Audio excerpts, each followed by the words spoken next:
पंच इंद्रियों के द्वारा लिख कर, पढ़कर, बोलकर, सुनकर, देखकर जुटाए गए ज्ञान, शिक्षा, जानकारी, सूचना को हम बाहरी सांसारिक बाहरी जगत में बार बार उसे दोहरा कर हम बेशक इस मोह माया के बाजार में या बाहरी सांसारिक जगत में धन की अमीरी और नाम की प्रसिद्धि को बेशक प्राप्त कर सकते हैं, लेकिन जो ज्ञान हम बोल रहे हैं वाणी या विचार के माध्यम से, जुबान के माध्यम से, शब्दों के माध्यम से जिस तरीके की सूचना, जानकारी, ज्ञान हम अपने विचारों का आदान प्रदान कर रहे हैं, यानी कि हमारे विचार वाणी के माध्यम से, शब्दों के माध्यम से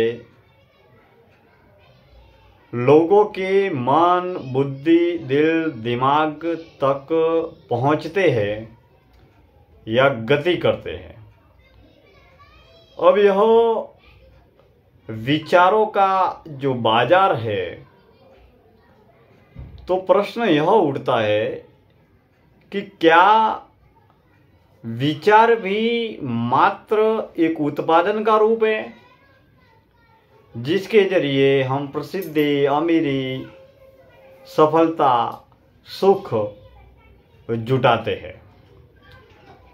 अब इस धरती पर हर व्यक्ति, जिस किसी को भी आप देखोगे, हर एक व्यक्ति के जन्म का, जीवन का लक्ष्य है केवल सुखी होना, सफल होना, संपन्न होना, यानी कि धन जुटाना, धन बनाना, धन के जरिए साधन जुटाना और धन और साधन के जरिए सुख और सुविधाओं को पाना। यानी कि इस बाहरी सांसारिक जगत में सफल व्यक्ति किसे माना जाता है? जिसके पास धन की अमीरी है, नाम की प्रसिद्धि है, ज्ञान की विद्वता, बुद्धिमत्ता है। लेकिन हम इसे आध्यात्मिक तल पर नाम, धन और ज्ञान के शून्य से लेकर आखिरी मुकाम तक इसका अन्वेषण करें, इसकी जांच पड़ताल करें, इसकी समीक्षा करें, तो हम जब ये सोचते हैं कि आप अपने जीवन के बारे में सोचें कि जब आपका जन्म इस धरती पर नहीं हुआ था, आप इस धरती पर अवतरित नहीं हुए थे, तब इस धरती पर आपकी क्या कोई अस्तित्व, कोई पहचान इस धरती पर थी? नहीं थी। आज घर, परिवार, समाज, गांव, गली, मोहल्ला, देश, पड़ोसी, जो भी जितने भी लोग आपको वाणी, विचार, कर्म के माध्यम से मीडिया, सोशल मीडिया, प्रचार इत्यादि के माध्यम से जितने भी लोग जानते हैं, ये किसे जानते हैं? ये पंच तत्वों से बनी हुई देह की जो छवि है, और इस देह के जरिए आपने इस सांसारिक जगत में जो भी, जितने भी, जैसे भी कर्म किए हैं, उसी कर्म के आधार पर आपकी पहचान का अस्तित्व है। अब देश और दुनिया का कोई भी एक किसी व्यक्ति का नाम आप लीजिए कि ये हमारे देश में सबसे ज़्यादा चर्चित, प्रसिद्ध, लोकप्रिय आदमी है। अब आप कल्पना कीजिए कि जब इस व्यक्ति का इस धरती पर जन्म नहीं हुआ था, तब उस व्यक्ति की धरती पर क्या पहचान थी, क्या प्रतिष्ठा थी, क्या नाम था? आप पाएंगे कि उसका पहचान, अस्तित्व तो दूर की बात है, उसका नाम निशान ही नहीं था। यानी कि 9 महीने माँ के कोख में रहकर हम सबसे पहले अपने माता पिता से परिचित होते हैं अबोध रूप में, जब हमें किसी भी प्रकार का कोई भी ज्ञान, कोई भी बोध नहीं होता है।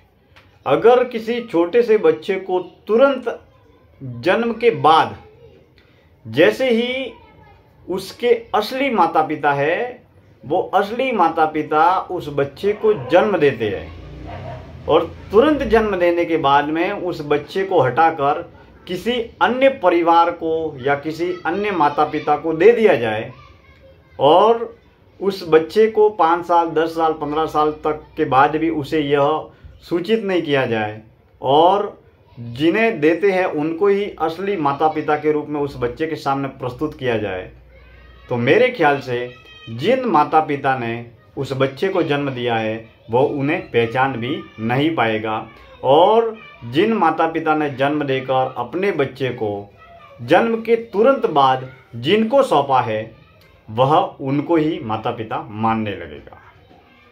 तो इस ज्ञान के बाजार में मनुष्य मात्र एक विचारों का संग्रह है, विचारों का पुंज है और जन्म से लेकर आज तक, अब तक जिस तरीके के विचारों का मन में, बुद्धि में, दिल में, दिमाग में, घर, परिवार, समाज, वातावरण, धर्म इत्यादि तरीके से जिस तरीके के विचारों का एक जो संग्रह करके रखा है, अतीत की स्मृतियों का जो भी संग्रह करके रखा है, उसी के आधार पर हम वर्तमान में जीवन जीते हैं। अब मान लीजिए आपके पास में 2 व्यक्ति आ रहे हैं।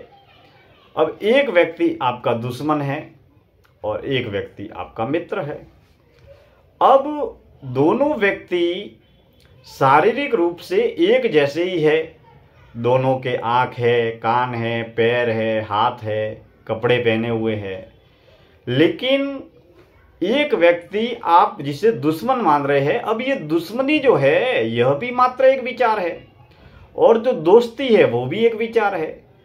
अब जिसे दुश्मन मान रहे हैं उसके साथ में आपने और उसने जो भी वाणी, विचार, व्यवहार के माध्यम से, कर्म के जरिए जो भी व्यवहार बनाया है वह दुश्मनी का व्यवहार बनाया है और उसी दुश्मनी के आधार पर अभी वह व्यक्ति वर्तमान में आपको मिलता है या आप उसे मिलते हैं तो आप उसे बातचीत नहीं करते हैं, आप उसे क्रूरता या कटु शब्दों में बातचीत करते हैं, व्यवहार करते हैं। तो वर्तमान का व्यवहार, अतीत में किए गए व्यवहार, अतीत की वाणी, विचार, छवि जिस तरीके की मन, बुद्धि, दिल, दिमाग में स्थापित कर रखी है, उसी के आधार पर आप उस व्यक्ति से वर्तमान में व्यवहार कर रहे हैं।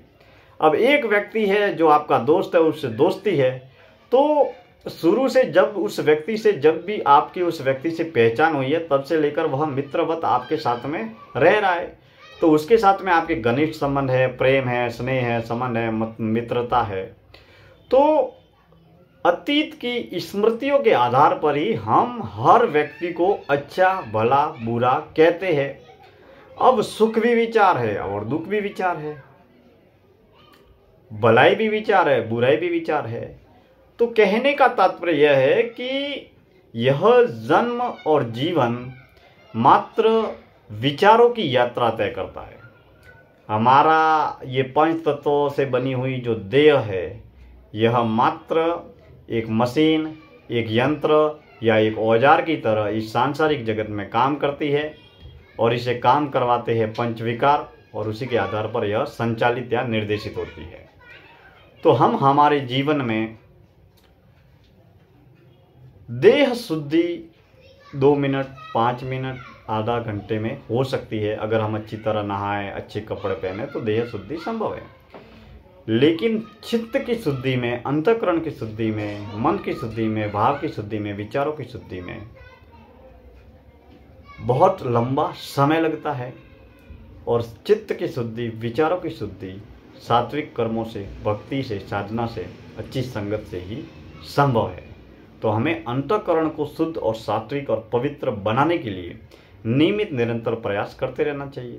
अब हम बाहरी सांसारिक पारिवारिक सामाजिक व्यवसायिक जगत में हम कौन हैं, क्या है, कैसे है, इस बात से कोई फर्क नहीं पड़ता। दुनिया का सबसे बड़ा से बड़ा व्यक्ति हो या बहुत बड़ा विद्वान व्यक्ति हो, बहुत बड़ा प्रसिद्ध व्यक्ति हो, बहुत बड़ा अमीर व्यक्ति हो, उसका अंतःकरण बेहद कलुषित प्रदूषित हो सकता है। और एक सर्वसाधारण आम सामान्य आदमी जिसे कोई जानता पहचानता नहीं, फुटपाथ पे चलने वाला भिखारी भी हो सकता है, या घर परिवार समाज का एक सर्वसाधारण सामान्य आदमी भी हो सकता है। अब उसकी अंतःकरण या चित्त की शुद्धि कर्म के जरिए, भक्ति के जरिए, साधना के जरिए इतनी शुद्ध हो सकती है कि हम कल्पना भी नहीं कर सकते, क्योंकि यह संसार का बाजार चित्त को, अंतःकरण को, मन को, बुद्धि को, विचारों को नहीं पहचानता है। यह संसार का बाजार, मोह माया का बाजार केवल अमीरी और प्रसिद्धि की गणित को समझता है और इसी के आधार पर वह सफलता का मापदंड तय करता है। अक्सर इस संसार के बाजार में ये माना जाता है कि जिसके पास में अमीरी है, प्रसिद्धि है, वो सफल आदमी है। लेकिन वास्तविक सफलता से हमें अगर प्राप्त करना है तो हमारे कर्मों को, हमारे मन को, विचारों को सदैव शुद्ध और सात्विक बनाए रखने के लिए नियमित निरंतर प्रयास करना चाहिए। और जितने हमारे कर्म शुद्धि होगी उतनी भाव शुद्धि स्वतः होगी। तो दोस्तों, सीमित जीवन है। इस सीमित जीवन में अनंत, अपार, असीमित इच्छाएं और अपेक्षाएं है। इसके लिए छोड़ो, त्यागो, नकारो, भूलो, भूल जाओ, भुला दो और इस सीमित जीवन में जीवन की जो वास्तविक ज़रूरत है उनको पूरा करते हुए, अपनी कर्मों को शुद्ध करते हुए, भक्ति, सेवा, सात्विक कर्म और साधना के जरिए हम अपनी आत्मा के आत्मकल्याण का सफ़र तय करें। यही जीवन का महान लक्ष्य है और इस लक्ष्य को हम तभी पूरा कर सकते हैं जब सत्य, ईश्वर या भगवान की गहरी तड़प हो, गहरी प्यास हो। जब हम निष्काम भाव से कर्म की वास्तविक अवस्था को उपलब्ध होते हैं, तब जीवन में हम मंगल मैत्री का भाव, सबका भला हो, सबका कल्याण हो। सर्वे भवन्तु सुखिनः, सर्वे सन्तु निरामया, सर्वे भद्राणि पश्यन्तु, मा कचिचित् दुःख भाग भवेत्। सबका भला हो, वसुधैव कुटुंबकम। हर जीव में शिव है, हर कंकर में शंकर है, हर इंसान में भगवान है इत्यादि मन के अहोभाव से हम संसार के हर व्यक्ति, वस्तु, पदार्थ और समाज, युवाओं से जुड़ते हैं और हम अपने हर कर्म को जन कल्याण के भाव से करते हैं। और जितना कर्म को जन कल्याण के भाव से करते हैं उतना हम अपने जीवन में सदैव सफल भी होते हैं और आगे भी बढ़ते हैं। तब हमारा जीवन अपने आप के लिए नहीं होता है, समाज के लिए हो जाता है, राष्ट्र के लिए हो जाता है, धर्म के लिए हो जाता है। यानी कि हमारा कार्य जन कल्याण का एक कारवा बन जाता है, मिशन बन जाता है। हमारा कर्म योग एक योग बन जाता है और उसी योग के बल पर हम न केवल बाहरी सांसारिक जगत में सफल होते हैं मगर अपनी आंतरिक आध्यात्मिक सफ़र की यात्रा को भी समय के साथ में तय करते हैं। क्योंकि एक समय ऐसा आएगा जब बुढ़ापा आपके पास में आ जाएगा, समय और ऊर्जा खत्म हो जाएगी, जन्म और जीवन खत्म हो जाएगा। तब हम अपने किए हुए कर्मों का भुगतान करेंगे। तो जब तक हमारे पास में समय है, शक्ति है, ऊर्जा है, अवसर है, तब तक संसार के, घर के, परिवार के तमाम कर्तव्यों का निर्वहन करते हुए हम अपनी आत्मा के आत्मकल्याण में लगे रहे, जुटे रहे, मौन रहे, मुक्त रहे और बेमतलब, बेवजह फिजूल के प्रलोभन, फिजूल के कार्य, फिजूल के लोगों से बचकर, मौन रहकर मुक्ति की महान यात्रा को तय करें।